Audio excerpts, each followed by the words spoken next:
सभी को नमस्कार, गुड इवनिंग। ग्रेड फर्स्ट में हमारा जो जीके का पेपर चल रहा है उसमें जो इंडियन हिस्ट्री का पार्ट है उसमें एक बड़ा इंपॉर्टेंट टॉपिक है गुप्त काल में साहित्य का विकास।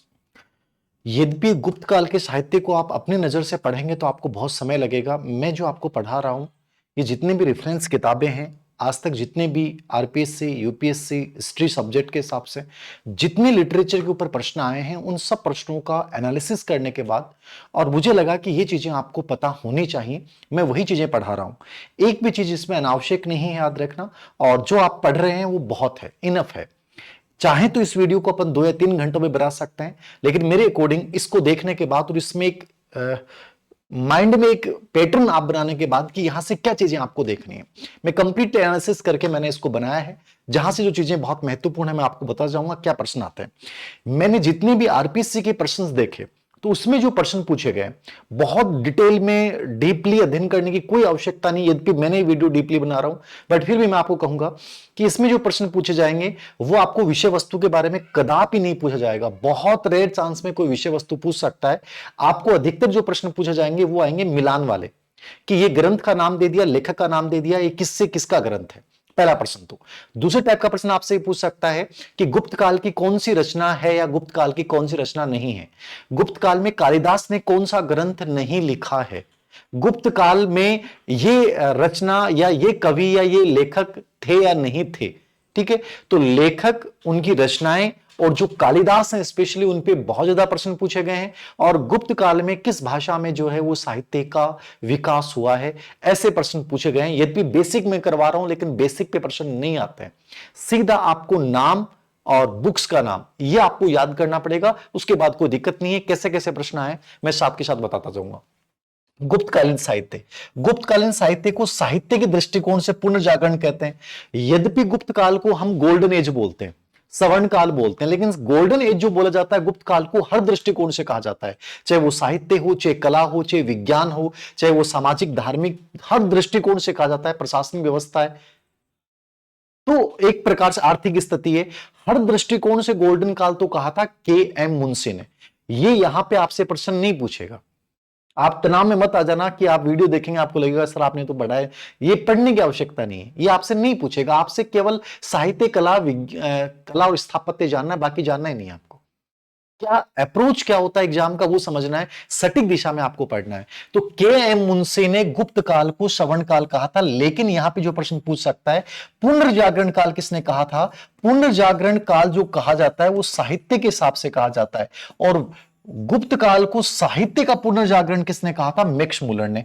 यद्यपि ये प्रश्न एग्जाम में नहीं पूछा गया आज तक और ना मुझे लगता आएगा, लेकिन नॉलेज के लिए आपको पता होना चाहिए कि गुप्त काल को साहित्य के दृष्टिकोण से क्या कहा जाता है, पुनर्जागरण काल किसने कहा था, मैक्स मुलर ने। याद रखिएगा पहली बार गुप्त काल में भाष्य रचना काल, आपसे पूछ ले कि प्राचीन भारत के इतिहास में भाष्य रचना काल किस काल को कहा जाता है, तो भाष्य मतलब कि एक प्रकार से टीकाएं, भाष्य जो स्पेशली लिखे गए व्याकरण के ऊपर, तो भाष्य रचना काल किसे कहा जाता है, गुप्त काल को। ये किसी ने नहीं कहा पर्टिकुलर, बट इतना महत्वपूर्ण नहीं है, इग्नोर भी कर सकते हैं। संस्कृत का गोल्डन एज किसे कहा जाता है। संस्कृत भाषा का विकास जब अपन मौर्योत्तर काल पढ़ते हैं, चाहे सुंग पढ़ते हैं, चाहे सातवाहन पढ़ते हैं, चाहे कुषाण पढ़ते हैं, वहां से संस्कृत की उन्नति शुरू हो जाती है। संस्कृत वापस अपने स्वरूप में आती है। संस्कृत को बहुत बढ़ावा दिया मौर्योत्तर काल में, और गुप्त काल को तो संस्कृत का गोल्डन एज कहा जाता है। तो आपसे पूछ ले कि गुप्त काल की प्रमुख भाषा कौन सी थी, संस्कृत भाषा। लगभग जो साहित्य रचा गया, अभिलेखों की रचना की गई, जितने भी लेखक हुए वो लगभग ने अपना संस्कृत भाषा में अपना ग्रंथ लिखा है। तो संस्कृत का गोल्डन एज किसे कहा जाता है, गुप्त काल को। तीनों प्रश्न आपने लिख लिए, नोट कर लेना। वैसे मैं आपको पीडीएफ दूंगा, तनाव मत लेना। आप तो समझिए कि इसमें इंपॉर्टेंट चीजें क्या है, बाकी पीडीएफ में एक चीज आ जाएगी आपके सामने। समय नहीं गंवाना है, अनावश्यक चीजों पे ध्यान नहीं देना है। पुनर्जागरण काल मैक्स मुलर, भाष्य रचना का काल, संस्कृत का गोल्डन एज। नवरत्न काल किसे कहा जाता है, गुप्त काल को कहा जाता है। हम देखते हैं कि चंद्रगुप्त द्वितीय गुप्त काल के संस्थापक कौन थे, श्रीगुप्त को माना जाता है। प्रमाणिक नहीं है बट फिर भी। घटोत्कच, चंद्रगुप्त प्रथम वास्तविक संस्थापक माने जाते हैं।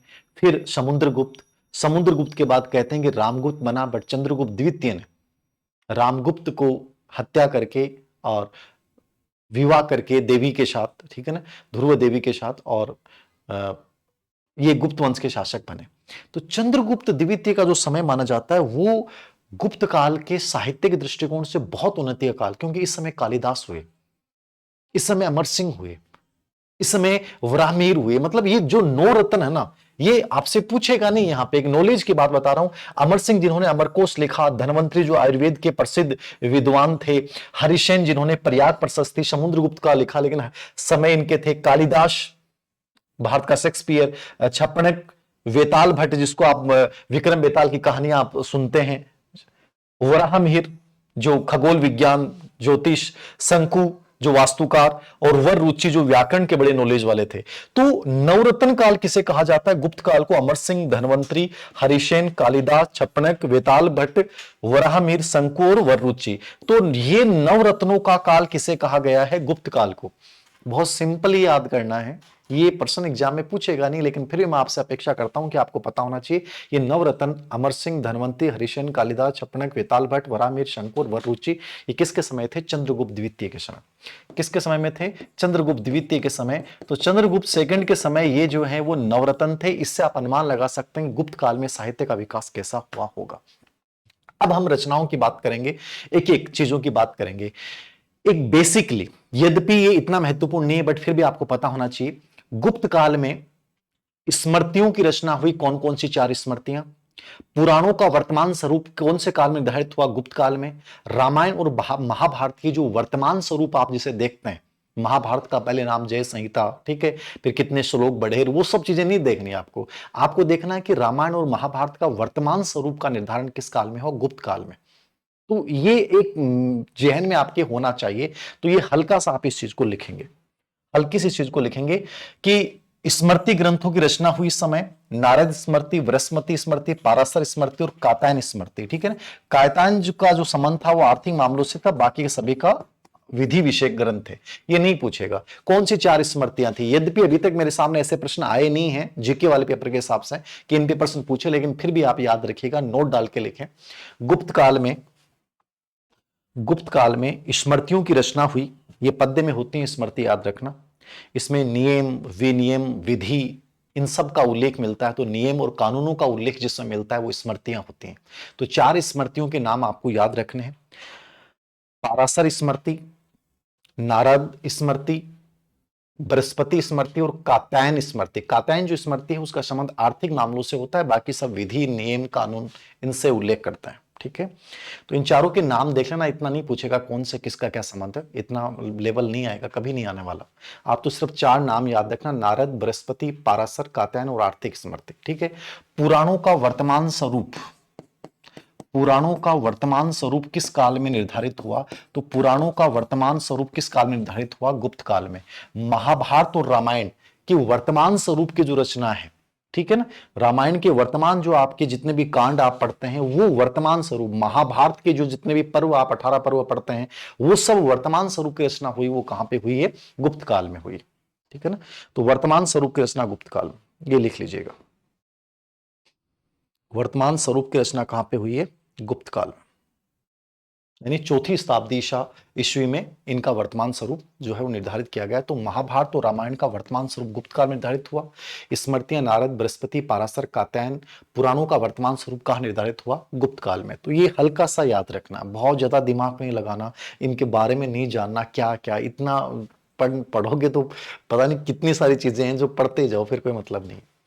आगे देखिएगा, उसके बाद अपन पढ़ते हैं मूल रूप से गुप्तकालीन साहित्य में कालिदास को आपको पढ़ना है। जो 5 या 10 लेखक हैं उनके नाम, उनकी किताबों के नाम याद करने। इसी के साथ इससे बाहर कुछ नहीं आना, मैं बोल रहा हूं कुछ भी नहीं आएगा जो मैं बोल रहा हूं। देखिएगा, सबसे इंपॉर्टेंट है कालिदास। कालिदास के बारे में आपने सुना होगा, एक ऐसे व्यक्ति जो उसी डाल को काट रहे थे जिस पे बैठे थे, और उसके बाद ये इतने बड़े विद्वान बने। तो जिंदगी में चमत्कार कभी भी हो सकता है। आप ये नहीं कह सकते कि मेरे अंदर ये कमियां हैं, वो हैं, कैसे बनूंगा सर, ये चीजें सब बेमानी की बातें हैं। जब कालिदास इतने बड़े विद्वान, जिनको एक प्रकार से उस समय मूर्ख का दर्जा दिया गया, उन्होंने जब इतनी बड़ी साहित्यिक रचनाएं कर दी, तो आप इससे अनुमान लगा सकते हैं कि आप भी स्कूल व्याख्याता बन सकते हो और बहुत टॉप रैंक के साथ बन सकते हो। बस थोड़ा सा सटीक दिशा में चलना है। जब कालिदास जी को पता चला और जब ज्ञान की प्राप्ति हुई तो उसके बाद जो इनकी दिशा थी वो कंप्लीटली लेखन और साहित्य पे थी। इसके बाद जो इन्होंने इतिहास रचा, एक प्रकार से संस्कृत साहित्य का गोल्डन काल इसको कहा गया, वो कालिदास जी की वजह से कहा गया। तो कालिदास जी को भारत का शेक्सपियर कहा जाता है। अब कई बच्चे पूछते हैं सर कालिदास जी के बारे में ये नहीं याद करना कि कहां जन्म हुआ। अरे नहीं भाई, चंद्रगुप्त द्वितीय के नवरत्न में शामिल थे। और भारत का शेक्सपियर किसे कहा जाता है? कालिदास जी को कहा जाता है। ये वी ए स्मिथ ने कहा था। ये भी नहीं पूछेगा आपने किसने कहा, लेकिन एक नॉलेज के लिए है। वी ए स्मिथ ने भारत का शेक्सपियर, क्योंकि शेक्सपियर अंग्रेजी साहित्य का सबसे बड़ा लेखक राइटर है और शेक्सपियर की जो रचनाएं हैं जिस प्रकार से पढ़ी जाती हैं उसका जो रस है, उसी वजह से इनकी तुलना जो है कालिदास जी की वो शेक्सपियर से की गई है। और वी ए स्मिथ ने भारत का शेक्सपियर किसे कहा है? कालिदास जी को कहा है। इनकी 3 रचनाओं को लघुत्रयी की संज्ञा दी गई है, ये भी नोट कर लीजिए क्योंकि कालिदास बहुत इंपॉर्टेंट है। कौन कौन से? कुमार संभव, रघुवंश और मेघदूत। इन 3 रचनाओं को लघुत्रयी कहा जाता है, ठीक है ना? कुमार संभव, रघुवंश और मेघदूत, लिख लीजिएगा। इनको लघुत्रयी की संज्ञा दी जाती है। तो कालिदास आपके जहन में आ जाना चाहिए। कालिदास का संबंध गुप्त काल से है, चंद्रगुप्त द्वितीय के नवरत्न थे। पहले का जीवन क्या था मैं उस पर नहीं जाऊंगा, मैं यहां टू द पॉइंट बात कर रहा हूं। भारत का शेक्सपियर किसे कहा जाता है? कालिदास को। किसने कहा? वी ए स्मिथ ने। लघुत्रयी में कौन से ग्रंथ आते हैं इनके? कुमार संभव, रघुवंश और मेघदूत को लघुत्रयी कहा जाता है। यह आपके नोट्स में आ जाएगा। इनके जो 7 ग्रंथ हैं, 2 महाकाव्य, 2 खंड काव्य और 3 नाटक। कौन सा तो नाटक है, कौन सा खंड काव्य और कौन सा महाकाव्य है? अभी तक का मैं एग्जाम पैटर्न बता दूं इतिहास के अकॉर्डिंग। आपसे प्रश्न ये पूछेगा कालिदास द्वारा रचित रचना नहीं है, गुप्त काल की कौन सी रचना नहीं है। यह भी नहीं पूछा गया है कि कालिदास किस ग्रंथ का विषय क्या है, इसमें कितने शरग हैं। ऐसे प्रश्न भी कहीं नहीं पूछे जाते हैं। तो इतना तनाव मत लीजिएगा, आप नाम जरूर याद करना। इन पे चाहे तो अपन 3 घंटे चर्चा कर सकते हैं इनके एक एक ग्रंथ को लेकर। इतनी कथा है, इतनी विषय वस्तु है, लेकिन वो मेरे को नहीं लगता कि वो जस्टिस होगा इस टॉपिक के साथ, क्योंकि आपको सीधा और सटीक पढ़ना है। तो पहला जो इनका ग्रंथ है वो है ऋतुसंहार। ये खंड काव्य है, पहला और अंतिम ग्रंथ अभिज्ञान शाकुंतलम है और पहला जो ग्रंथ है वो ऋतुसंहार है। कालिदास ने पहला ग्रंथ जो लिखा है वो ऋतुसंहार लिखा, याद रखना, ठीक है। इसमें 6 शरग है और इसमें 6 ऋतुओं का वर्णन है, ग्रीष्म, वर्षा, शरद, हेमंत, शिशिर और बसंत। ये आपको याद करने की आवश्यकता नहीं, आपको सब ऋतुओं का पता होगा कि 6 ऋतुओं का वर्णन किया गया। आपसे ये भी नहीं पूछेगा कौन सी ऋतु का वर्णन नहीं किया गया है। ऐसे प्रश्न हिंदी में भले ही आ जाए, इतिहास में आपके अकॉर्डिंग नहीं आएंगे। तो 6 ऋतुओं का वर्णन किया गया। खंड काव्य, देखिए इन्होंने शुरुआत में 2 खंड काव्य लिखे। खंड का मतलब जो विभाजित है। तो ऋतुएं कभी भी एकजुट नहीं होती, वो क्या होती है? विभाजित होती हैं। कोई 2 महीने, 3 महीने, 1.5 महीने, 5, 4, 3 महीने, तो ऋतुएं विभाजित होती हैं। तो इसी हिसाब से आप याद कर सकते हैं कि 2 इन्होंने खंड काव्य लिखे हैं, एक ऋतुसंहार और मेघदूत, जो प्रकृति से रिलेवेंट है। दोनों चीजों को खंड काव्य इन्होंने कहा। मेघ, बादल प्रकृति से रिलेवेंट है और बादल भी एक साथ नहीं होते, टुकड़ों में बंटे होते हैं, तो खंड में बंटे होते हैं, टुकड़ों में विभाजित होते हैं। तो प्रकृति से जुड़े हुए 2 ग्रंथ इन्होंने लिखे, दोनों को खंड काव्य कहा जाता है। कौन कौन से? एक ऋतुसंहार जिसमें 6 सर्ग हैं और जिसमें 6 ऋतुओं का उल्लेख है। आपको ये नाम याद रखना है, सिर्फ इतना याद कर लेना, ऋतुसंहार, 6 ऋतुओं का उल्लेख, 6 सर्ग, बाकी कुछ नहीं है। खंड काव्य है। कौन सा काव्य है ये? खंड काव्य। इतना नॉलेज बहुत है। आगे देखिएगा, दूसरा जो ग्रंथ है इनका है मेघदूत। मेघदूत क्या है? इसके 2 भाग हैं, पूर्व मेघ और उत्तर मेघ। पूर्व मेघ और उत्तर मेघ ये किसके हैं? मेघदूत के 2 भाग हैं। आपने सबने सुना होगा कि यक्ष जो है उसको कुबेर जो है अलकापुरी से निर्वासित कर देता है और अलकापुरी से निर्वासित कर देने के बाद जो कुबेर आपका यक्ष है वो वर्षा ऋतु आती है, 8 महीने हो जाते हैं। वर्षा ऋतु जब आती है तो बड़ा पीड़ित हो जाता है, विरह से कांप उठता है और वो ऊपर से गुजर रहे एक मेघ से याचना करता है कि पूर्व मेघ, इस भाग में तो क्या किया गया है, इसको पूरा रास्ता बताया गया है कि तुम्हें कहां से किधर जाना है। मेरी प्रियतमा के पास, यक्षिणी के पास तुम्हें मेरा मैसेज भेजना है, तो कहां से जाना है। और उत्तर मेघ में उस विरह का वर्णन है। तो कालिदास जी ने इतना गजब का वर्णन किया है कि पूरी वेदना को इसके माध्यम से अभिव्यक्त किया इन्होंने। तो पूर्व मेघ और उत्तर मेघ 2 भागों में विभाजित है। कौन? मेघदूत। ठीक है, मेघ, ये सब संस्कृत में है, याद रखना। ग्रंथ, मैंने कहा संस्कृत मतलब संस्कृत, तो संस्कृत में ही है। आपको बस इतना याद रखना है कि ये खंड काव्य है। कौन सा है ये? खंड काव्य है, इतना ही माइंड में रखना है और बहुत इजी वे में याद हो जाएगा। कोई शॉर्ट ट्रिक्स के चक्कर में पढ़ने की आवश्यकता नहीं है, बहुत सिंपल वे। प्रकृति से रिलेवेंट दोनों है, वो खंड काव्य है। जो भगवान से रिलेवेंट है वो क्या है? वो महाकाव्य है। और जो प्रेम कथा आधारित है वो क्या है? वो नाटक है। जहां प्रेम कथा आ गई सब, वो नाटक हो गए। जहां प्रकृति आ गई वहां पे क्या है? खंड काव्य है। और जहां भगवान आ गए, भगवान से बड़ा कुछ हो नहीं सकता, तो वो महाकाव्य है। बस ये एक तरीका है याद करने का। तो पूर्व मेघ उत्तर मेघ, तो ये खंड काव्य है। और इसमें जो है वो पूर्व मेघ उत्तर मेघ में यक्ष जो है वो अलकापुरी के कुबेर द्वारा निर्वासित किए जाने के बाद जो अपनी विरह वेदना का जो पत्र लिखवाता है मेघ से, आप ये देख सकते हैं मानवीय रूप में चित्रण किया गया है बादल का। तो ये था मेघदूत। ये दोनों खंड काव्य हो गए। उसके बाद आता है कुमार संभव। महाकाव्य में आता है, याद रखना। और महाकाव्य याद करने के लिए आपको याद रखना, दो महाकाव्य लिखे। और महाकाव्य में हमेशा महा मतलब महान भगवान। और इसमें दो महाकाव्य लिखे, कुमार संभव और रघुवंश। कुमार संभव में 17 शरग हैं। और इसमें कुमार संभव का संबंध किससे है? गणेश जी के भाई कार्तिकेय, भगवान शिव शंकर के बेटे का नाम है कार्तिकेय। आप सभी जानते हैं, इतना तो नॉलेज है कम से कम, Kartikeya.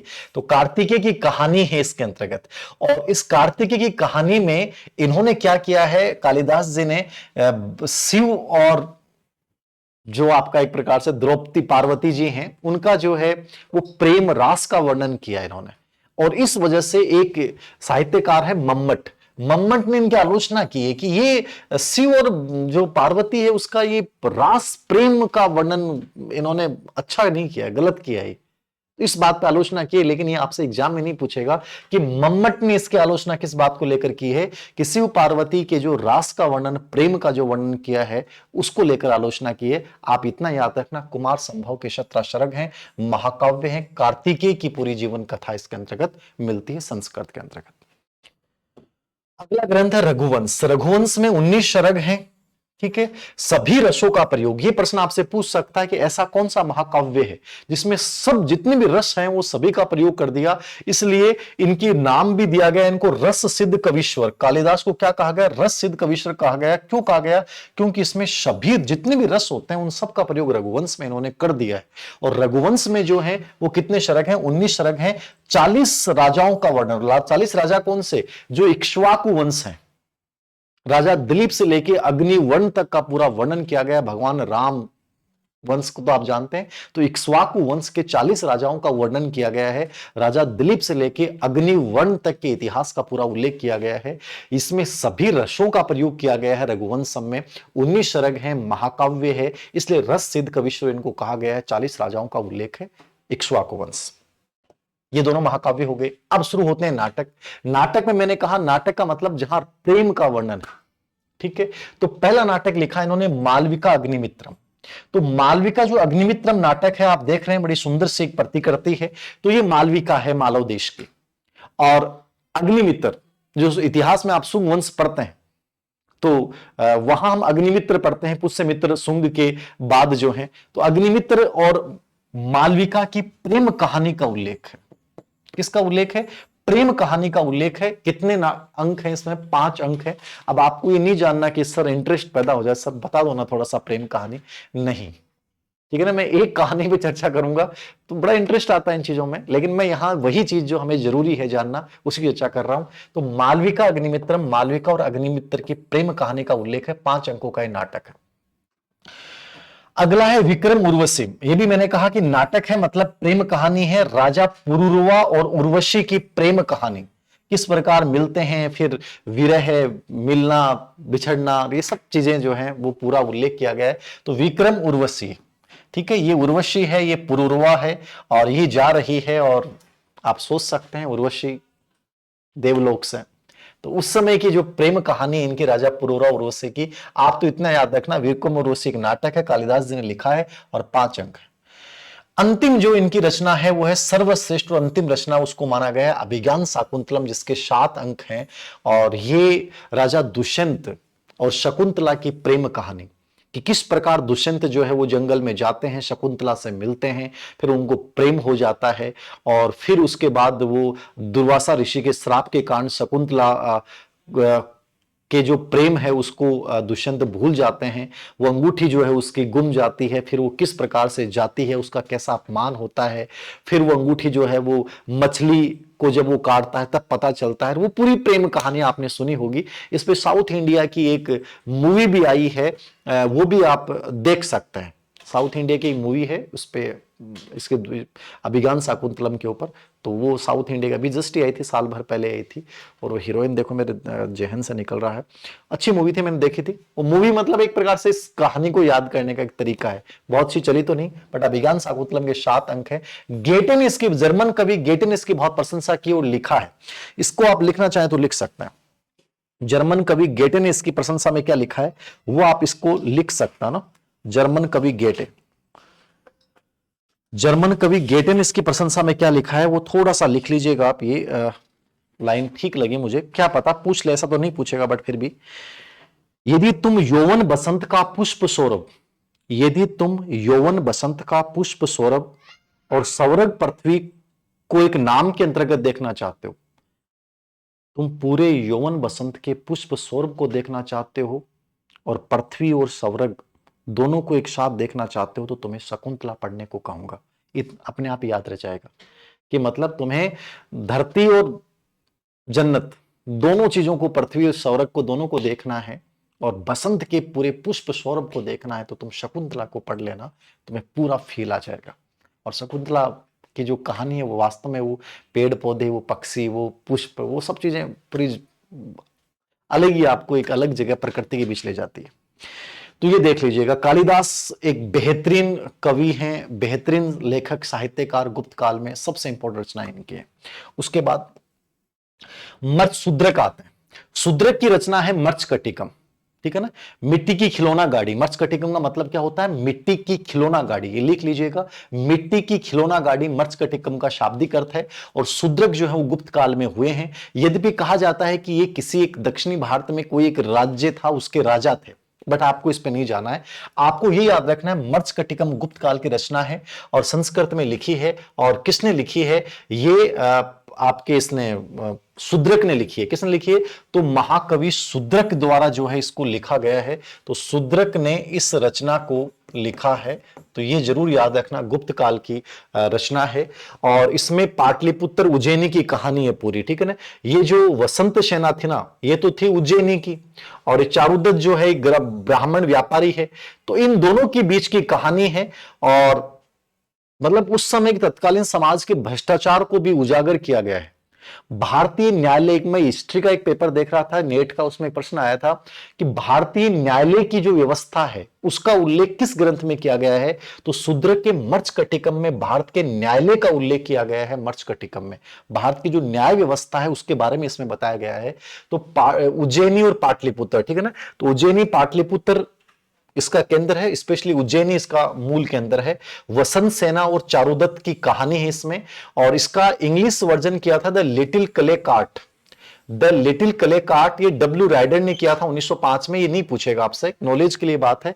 The little clay cart जो है वो डब्ल्यू राइडर ने 1905 में इसका अनुवाद किया था, बट ये नहीं पूछेगा। आपको याद रखना है वसंत सेना चारुदत्त की प्रेम जो कहानी है उसका उल्लेख किया गया है। इसके अलावा इन्होंने वासवदत्ता, पदम प्रभतका, एक भाना, ये ग्रंथ भी लिखे हैं, लेकिन ये नहीं याद करने आपको। वासुदत्ता, पदम भरभतका, एक भाना, ये ग्रंथ शूद्रक ने लिखे हैं। आप तो केवल मर्चकटिकम याद रखो, इसके अलावा ऑप्शन में नहीं आएगा। कि शूद्रक का ग्रंथ है, नाटक है मर्चकटिकम, इसको देख लीजिएगा। द लिटिल क्ले कार्ट इसका इंग्लिश में वर्जन है, डब्ल्यू राइडर ने 1905 में किया था। मर्चकटिकम का मतलब होता है लकड़ी की बनी खिलौना गाड़ी, ये शूद्रक।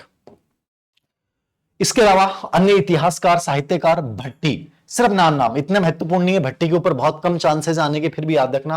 रावण वध नामक ग्रंथ की रचना किसने की थी, भट्टी ने। आपसे पूछेगा गुप्त काल की रचना है या नहीं, ये आपसे मिलान पूछेगा तो सिर्फ नाम याद रखना, मैं इसके बारे में डिटेल्स नहीं बताऊंगा। भट्टी ने रावण वधम की रचना की है।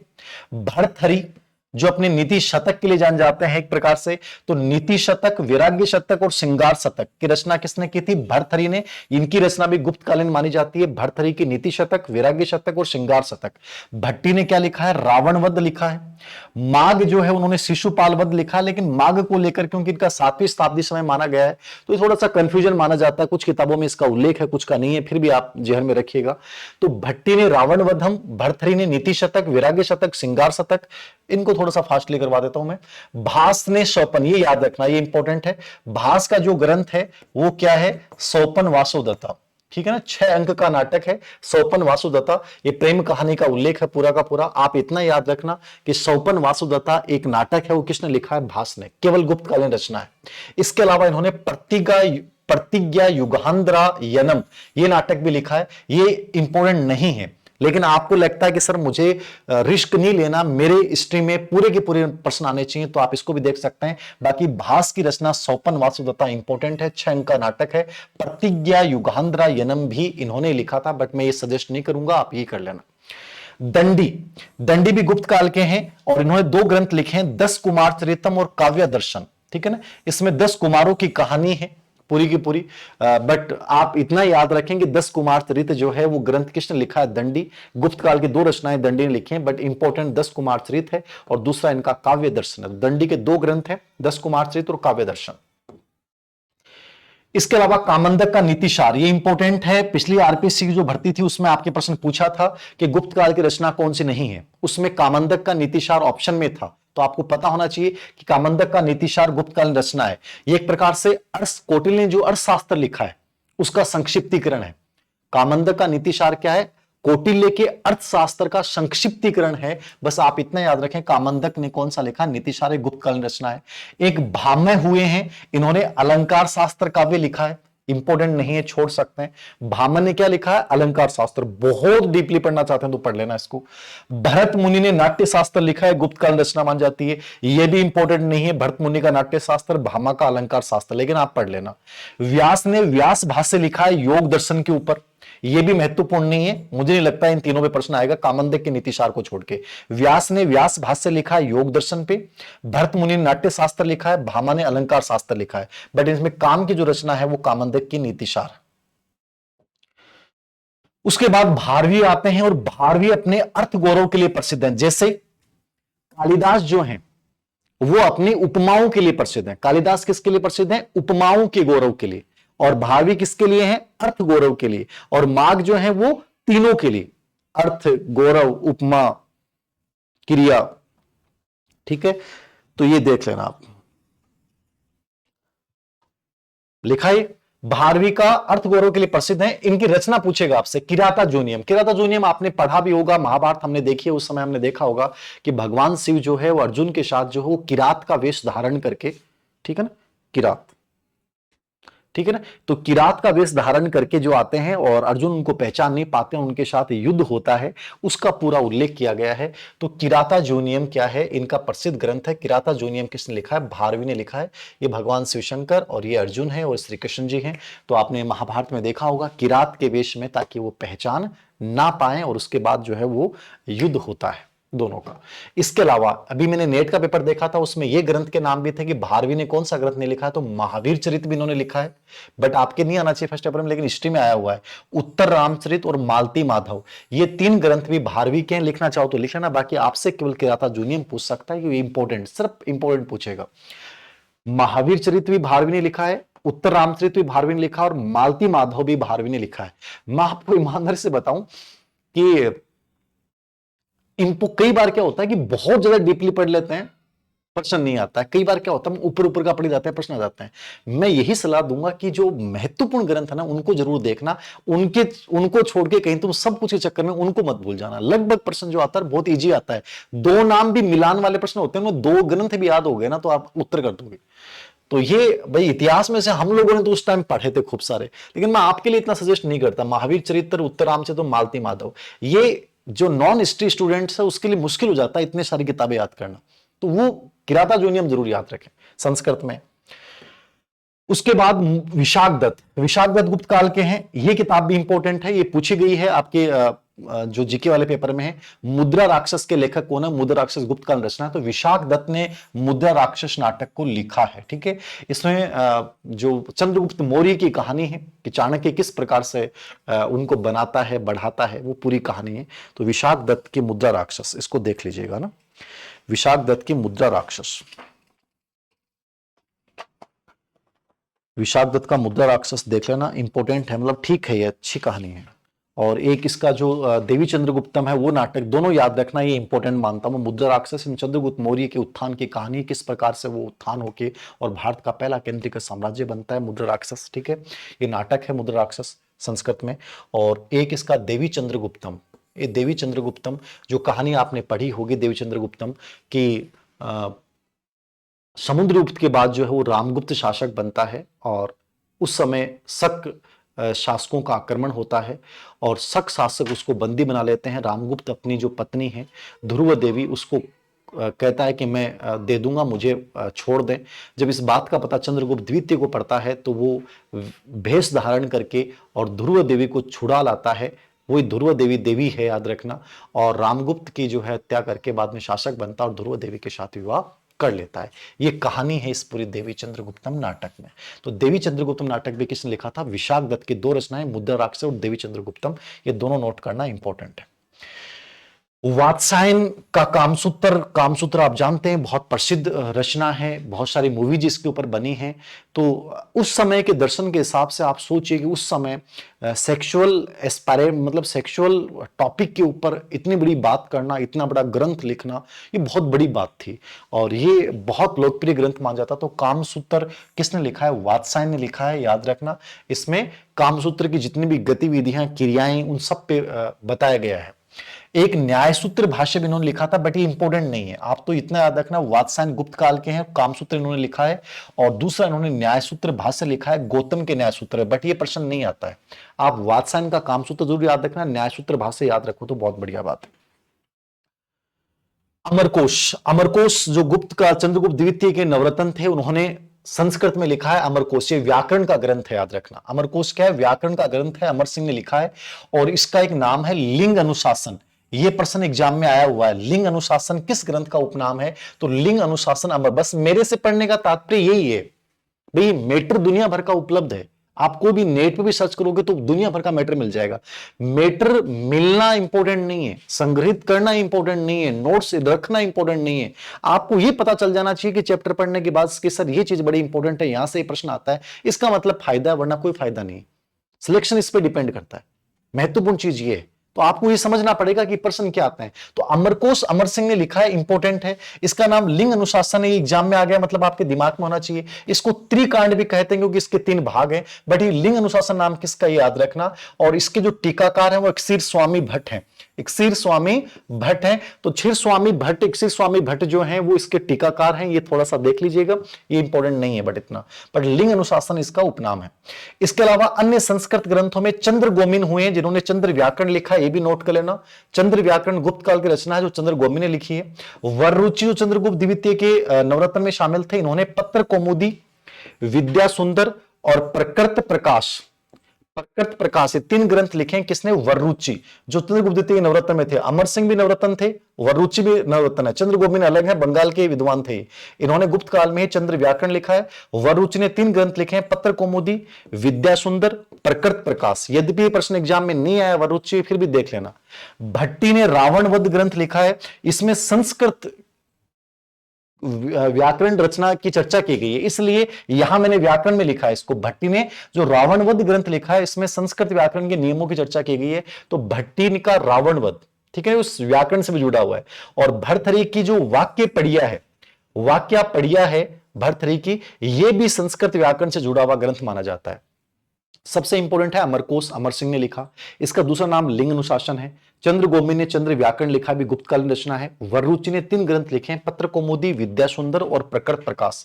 भट्टी ने रावणवध लिखा है। भर्तहरि की रचना मानी जाती है वाक्या पढ़िया। क्या मानी जाती है? वाक्य पढ़िया। इनके केवल नाम देख लेना, बाकी कुछ नहीं, बाकी पीडीएफ में दे दूंगा, इतने महत्वपूर्ण भी नहीं है। फिर कहानियों में विष्णु शर्मा, ये इंपॉर्टेंट है, एग्जाम में बहुत बार आता है। विष्णु शर्मा आपने सबने पढ़ रखा है। पंचतंत्र की कहानियां हैं। अमर कीर्ति नामक राजा के मूर्ख बच्चों को शिक्षित करने के लिए इसकी रचना की गई थी। उनको कैसे कैसे कहानियों के माध्यम से पढ़ाया सिखाया गया, इसका उल्लेख है। इसका कलीला व दमना, ठीक है ना, ये इसका अरबी अनुवाद माना जाता है। कलीला व दमना, ये नहीं पूछेगा आपसे, बट फिर भी कलीला व दमना, ठीक है ना, तो ये अरबी भाषा में इसका अनुवाद माना जाता है। विष्णु शर्मा ने लिखा है। इसके 5 भाग हैं। ये बहुत, यदि हिस्ट्री के आप सब्जेक्ट में ऐसा प्रश्न आ सकता है, बाकी आपके जीके में नहीं आएगा। इसके 5 भाग हैं। मित्र भेद, मित्र लाभ, संधि विग्रह, लब्ध प्रमाण और अपरीक्षित कारक, ये इसके 5 पार्ट हैं पंचतंत्र के।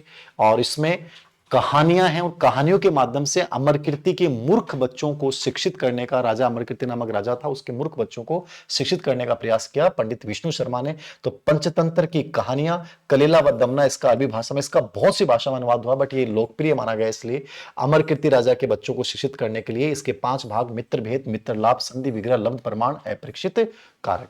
तो पंचतंत्र तो आपने सबने पढ़ा है और इसकी कहानी भी आपने पढ़ी होंगी। ऐसे एक हितोपदेश भी लिखा गया था। हितोपदेश लिखा था नारायण पंडित ने, भी गुप्त काल की रचना है। यह पहला संस्कृत शिक्षण ग्रंथ माना जाता है। प्रथम संस्कृत शिक्षण ग्रंथ किसे कहा गया है? हितोपदेश को कहा गया है। और इसके 4 भाग हैं, मित्र लाभ, भेद, विग्रह और संधि। मित्र लाभ, मित्र भेद, मित्र विग्रह और मित्र संधि, 4 पार्ट माने गए। बट इतना नहीं याद करना, आप तो याद करना हितोपदेश जो है वो संस्कृत में गुप्त काल की एक कहानियों की, जैसे मतलब आपकी पंचतंत्र है वैसे ही हितोपदेश है। और किसने लिखा? नारायण पंडित ने। इसको प्रथम संस्कृत शिक्षण ग्रंथ माना जाता है। प्रथम संस्कृत शिक्षण ग्रंथ किसको माना गया? हितोपदेश को। दार्शनिक ग्रंथ गुप्त काल के कोई हैं? तो दार्शनिक ग्रंथों में स्पेशली सांख्य कारिका की रचना की थी ईश्वर कृष्ण ने। किसने रचना की थी? ईश्वर कृष्ण द्वारा सांख्य कारिका गुप्त काल का दार्शनिक ग्रंथ है। तो यह भी नोट कर लीजिएगा कि गुप्त काल का दार्शनिक ग्रंथ किसने लिखा था? ईश्वर कृष्ण ने। और ग्रंथ का नाम क्या है? सांख्य कारिका। तो ईश्वर कृष्ण ने सांख्य कारिका नामक दार्शनिक ग्रंथ की रचना की है। इसके अलावा यदि अपन अंतिम रूप से, निष्कर्ष रूप से देखें, तो इस समय गुप्त काल में जो शिलालेख रचित किए गए, उसमें जो हरिशेन ने प्रयाग प्रशस्ति या इलाहाबाद स्तंभ अभिलेख लिखा, उस पर आपसे प्रश्न पुटअप किया जा सकता है। शिलालेखों में 3 व्यक्ति को नाम आते हैं, हरिशेन, वीरसेन और वत्स भट्टी। हरिशेन ने प्रयाग प्रशस्ति लिखा है विदर्भी और गोड़ी शैली में। यह प्रयाग प्रशस्ति शुद्ध संस्कृत में, याद रखना, ठीक है ना। और चंपू शैली में है। चंपू शैली का मतलब है गद्य और पद्य दोनों में, ठीक है ना। चंपू शैली का मतलब क्या होता है? गद्य और पद्य में। प्रयाग प्रशस्ति किसने लिखा? हरिशेन ने लिखा है। इसको इलाहाबाद स्तंभ अभिलेख भी कहते हैं। इलाहाबाद स्तंभ लेख भी कहा जाता है, ठीक है ना। तो इलाहाबाद स्तंभ लेख, प्रयाग प्रशस्ति, इसमें समुद्रगुप्त का उल्लेख है। समुद्रगुप्त के बारे में साहित्यिक पूरा वर्णन किया गया है। तो हरिशेन जो चंद्रगुप्त द्वितीय के समय थे, नवरत्न में शामिल थे, और लिखा इसमें समुद्रगुप्त के बारे में है। प्रयाग प्रशस्ति विदर्भी और गोड़ी शैलियों में, ये नेट में आया प्रश्न है, विदर्भी गोड़ी शैलियों में। चंपू शैली का मतलब है गद्य और पद्य में, शुद्ध संस्कृत में लिखा गया है। इलाहाबाद स्तंभ अभिलेख भी इसे कहा जाता है। प्रयाग प्रशस्ति समुद्रगुप्त के बारे में वर्णन देता है। वीरसेन, जिसने उदयगिरी गुहा लेख लिखा है संस्कृत में, ठीक है ना। वीरसेन उदयगिरी गुहा लेख लिखा है, जो चंद्रगुप्त द्वितीय के समय थे। वत्स भट्टी जो कुमारगुप्त के समय थे, मंदसौर शिलालेख लिखा है। क्या लिखा है? मंदसौर शिलालेख। लेकिन इन दोनों को आप छोड़ देना चाहिए। वीरसेन ने उदयगिरी गुहा लेख, वत्स भट्टी ने मंदसौर। ये नहीं पूछेगा आपसे साहित्य के हिसाब से। हरिशेन वाला पूछ सकता है। और हरिशेन वाला इसलिए पूछ सकता है कि किस गुप्त राजा को कविराज कहा गया है। तो कविराज किसको कहा गया है? समुद्रगुप्त को कविराज कहा गया है। और इस प्रयाग प्रशस्ति में इस बात का उल्लेख है। इस ग्रंथ को काव्य कहा गया है। प्रयाग प्रशस्ति को क्या कहा गया है? काव्य कहा गया है। तो हरिशेन याद रखना, चंपू शैली, विदर्भी गोड़ी शैली में। हरिशेन ने क्या लिखा है? प्रयाग प्रशस्ति शुद्ध संस्कृत में, विदर्भी और गोड़ी शैली में। ये पूरा देख के जाएगा। और सांख्यकारी का दार्शनिक ग्रंथ है। फिर उसके बाद देखिए, वैसे तो साहित्य यहां खत्म हो जाता है, लेकिन मैंने नोट किए प्रश्न, जब मैंने देखे तो मेरे सामने आए कि जो खगोल विज्ञान वाले प्रश्न है वो भी साहित्य में पूछे गए हैं गुप्त काल में। अब देखो, ये थोड़ी सी समझ होती है। मैं इसलिए बार बार बोलता हूं कि जब तक आप खुद अपना एक समझ नहीं बनाओगे तब तक जस्टिस नहीं होगा। कोई भी कोचिंग में मान लो पढ़ाया साहित्य और उसमें ग्रंथों का नाम नहीं बताया, आप पेपर उठा के देखना, साहित्य के जो प्रश्न आए उनमें इनके नाम है। मतलब ये आपको समझना पड़ेगा कि चाहे वो किसी भी क्षेत्र से हो, लेकिन लिटरेचर का मतलब आपको हर लिटरेचर पढ़ना पड़ेगा। ये थोड़ी सी समझ बेस आपको बनानी पड़ेगी। अब जैसे मैंने तो मान लो इस चीज को पकड़ लिया, जरूरी थोड़ी आप इस चीज को पकड़ोगे। तो ये समझना है।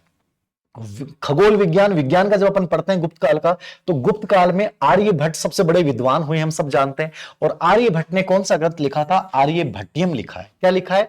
आर्यभट्टियम। तो आपको इतना याद करना है, आर्यभट्टियम किसकी रचना है? गुप्त कालीन रचना, और आर्यभट्ट ने लिखा है। आर्यभट्ट के बारे में सब जानते हो आप, शून्य का, दशमलव प्रणाली का, पाई का मान, चंद्र और सूर्य ग्रहण का, पृथ्वी गोलाकार है और अपनी धुरी पे घूमती है, विचार किसने दिए थे? ये आर्यभट्ट ने दिए थे।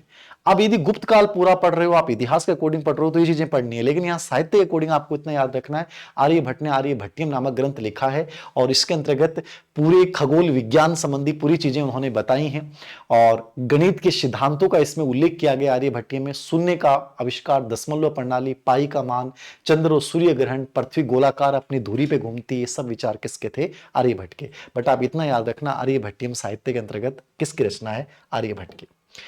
फिर ज्योतिष पे वराह मिहिर आपने नाम सुना है, तो वराह मिहिर किसके समय में थे? चंद्रगुप्त द्वितीय के समय में थे। इनकी जो रचना है उन पे भी प्रश्न पूछा गया है। तो वृहद जातक, एक तो ये प्रश्न आया, वृहद जातक ये ज्योतिष पे लिखित ग्रंथ है। वृहद जातक किसका है? पंच सिद्धांतिका किसने लिखा है? खगोल प्रणाली पे, खगोल प्रणाली पे पंच सिद्धांतिका किसने लिखा है? वराहमिहिर ने लिखा है। वृहद संहिता, लघु जातक, वृहद विवाह पटल, वृहद यात्रा फल और योग यात्रा, ये किसके ग्रंथ है? वराहमिहिर के। तो वराहमिहिर थोड़ा सा देख के जाइएगा, इसके ग्रंथ बहुत इंपॉर्टेंट है, तो आपको साहित्य में इनके नाम पता होना चाहिए। वराहमिहिर जो चंद्रगुप्त द्वितीय के निवर्तन थे, इन्होंने ज्योतिष पे स्पेशली वृहद जातक लिखा। ये प्रश्न आया हुआ है, वृहद जातक जो है वो ज्योतिष पे लिखा गया है। पंच सिद्धांतिका ये खगोल प्रणाली पे लिखा गया है, ये भी वराहमिहिर का है। ठीक है ना। उन्हें पोलिस रोमक ज्योतिष के जो सिद्धांत थे, पोलिस और रोमक, वो स्पेशली इन्होंने तो दिए थे वराहमिहिर ने, पोलिस और रोमक सिद्धांत। वृहद संहिता ये भी एग्जाम में आया हुआ है। लघु जातक, वृहद विवाह पटल, ये आप देखो, देख लेना वरना छोड़ देना, ये तीन जरूर याद रखना, वृहद जातक, वृहद संहिता, लघु जातक और पंच सिद्धांतिका। वृहद यात्रा फल, वृहद यात्रा फल और योग यात्रा, ये सब ग्रंथ किसके हैं? ये वराहमिहिर के। तो इनके नाम जरूर देख लेना। ये वृहद संहिता है इनका, वराहमिहिर का। इसके अलावा गुप्त काल में जो खगोल विज्ञान और विज्ञान से रिलेवेंट जो अन्य विद्वान हुए, ब्रह्मगुप्त, ब्रह्मगुप्त ने ब्रह्म सिद्धांतिका लिखा है। ब्रह्मगुप्त ने क्या लिखा है? ब्रह्म सिद्धांतिका। ठीक है ना। ब्रह्म सिद्धांतिका किसने लिखा? गुरुत्वाकर्षण का सिद्धांत दिया था ब्रह्मगुप्त ने। ठीक है। तो ब्रह्म सिद्धांतिका ग्रंथ किसने लिखा है? ब्रह्मगुप्त ने। ये भी गुप्त काल के थे। भास्कर प्रथम ने क्या लिखा है? वृहद भास्कर और लघु भास्कर। ये पूरे खगोल विज्ञान, विज्ञान से रिलेवेंट सब लोग हो गए, तो ये नाम देखने, क्योंकि साहित्य में सब आएगा। तो भास्कर प्रथम ने वृहद भास्कर और लघु भास्कर लिखा है। ये देखो, ये इसका नाम आ गया। अब इससे अनुमान लगा लो कि साहित्य पूरा पढ़ना पड़ेगा। पाल काव्य, पिछली जो भर्ती थी उसमें आया था आपके जीके में, पाल काव्य के ग्रंथ का नाम क्या है? हस्तार आयुर्वेद। ठीक है ना। तो आयुर्वेद के ऊपर हस्ता आयुर्वेद ग्रंथ किसने लिखा है? हस्ती आयुर्वेद ग्रंथ किसने लिखा है? पालकाप्य ने लिखा है। किसने लिखा? पालकाप्य। किसके हैं? गुप्त काल के हैं, हस्ता आयुर्वेद। तो ये एग्जाम में आ गया। वाघ भट्ट जिन्होंने अष्टांग हृदय लिखा है, वाघ भट्ट ने क्या लिखा? अष्टांग हृदय। अष्टांग हृदय इन्होंने लिखा है। और एक बावर पांडुलिपि, ये आयुर्वेद पे लिखा गया ग्रंथ है यशोमित्र द्वारा। बावर पांडुलिपि ये आयुर्वेद पे यशोमित्र ने लिखा था। वाघ भट्ट ने अष्टांग हृदय, ये भी चिकित्सा पे लिखा गया है, आयुर्वेद पे लिखा गया है। पालकाप्य ने हस्ता आयुर्वेद लिखा है। भास्कर प्रथम ने वृहद भास्कर, लघु भास्कर लिखा, और ब्रह्मगुप्त ने ब्रह्म सिद्धांतिका लिखी है। मतलब मैंने हर पूरा एनालिसिस करके एक एक ग्रंथ को लिखा दिया है। ये पालकाप्य वाला आया हुआ है, बाकी ये भी आप नाम जरूर देख लीजिएगा, ताकि कोई टेंशन नहीं हो। पूरा हो जाता है तो फिर मतलब पढ़ो तो ऐसा पढ़ो कि उसके बाद देखने की जरूरत नहीं पड़े। तो ये कंप्लीटली आपका गुप्तकालीन साहित्य है। एक एक चीज को मैंने बता दिया है, कहां से क्या चीजें आई हैं, कहां से क्या नहीं आई हैं। एक माइंड में इमेज बना लेना, एक बार थोड़ा सा मुख्य जो ग्रंथ है उनको याद कर लीजिएगा। Thank you very much. और इसके कुछ सवाल होंगे वो मैं करवा दूंगा, जिससे और अभ्यास हो जाएगा। Thank you.